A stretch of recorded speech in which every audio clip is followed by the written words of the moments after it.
తాకట్లో ఉన్న మీ బంగారాన్ని విడిపించి ఆ రోజు ఆన్లైన్ రేటుకి కొంటాం. Sharma gold company. తెలంగాణ రైతులకు రేవంత్ రెడ్డి ప్రభుత్వం అదిరిపోయే తీపి కబురు అందించింది. గత కొద్ది రోజులుగా అన్నదాతలు ఎప్పుడెప్పుడా అని ఎదురు చూస్తున్న రైతు భరోసా నిధుల విడుదలకు ముహూర్తం ఖరారైంది. ఇప్పటి వరకు మున్సిపల్ ఎన్నికల కోడ్ అడ్డంకిగా మారినటువంటి నేపథ్యంలో ఇప్పుడు అది కూడా కంప్లీట్ కావడంతో రైతుల ఖాతాలలో పెట్టుబడి సాయం జమ చేసేందుకు అధికార యంత్రాంగం అన్ని ఏర్పాట్లు పూర్తి చేసింది. మున్సిపల్ ఎన్నికల నగారా ముగియడంతో రాష్ట్రంలో నిలిచిపోయిన అభివృద్ధి సంక్షేమ పథకాలకు లైన్ క్లియర్ అయింది. ముఖ్యంగా రైతు భరోసా నిధులపై ముఖ్యమంత్రి రేవంత్ రెడ్డి ఇచ్చిన హామీ నెరవేరబోతోంది.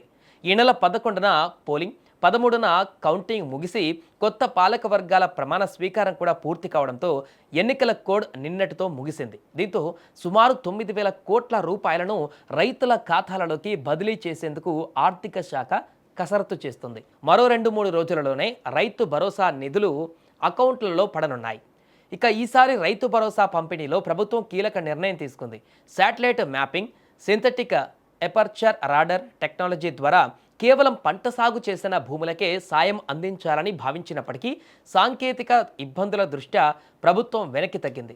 సర్వేలో జాప్యం వల్ల రైతులకు నష్టం జరగకూడదని భావించిన సీఎం రేవంత్ రెడ్డి గత వానాకాలం సీజన్లో ఎవరికైతే సాయం అందిందో వారందరికీ ఈ యాసంగి నిధులు కూడా జమ చేయాలని అధికారులకు ఆదేశించారు.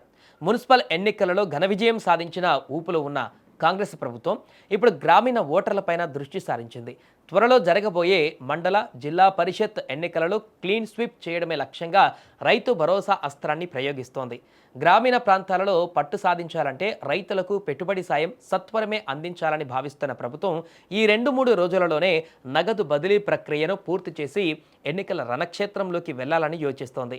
గత వానాకాలం సీజన్లో ఎకరాకు 6,000 రూపాయల చొప్పున సుమారు 1,21,000 మంది రైతులకు 88 కోట్లకు పైగా నిధులను కేవలం 9 రోజుల్లోనే ప్రభుత్వం జమ చేసింది.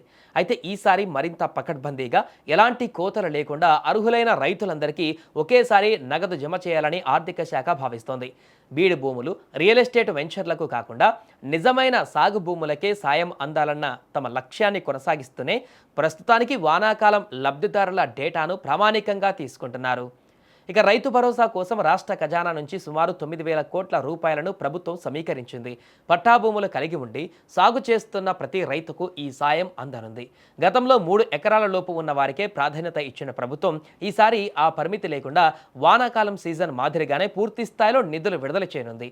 దీనివల్ల రాష్ట్ర వ్యాప్తంగా ఉన్న లక్షలాది మంది రైతులకు ఊరట లభించనుంది.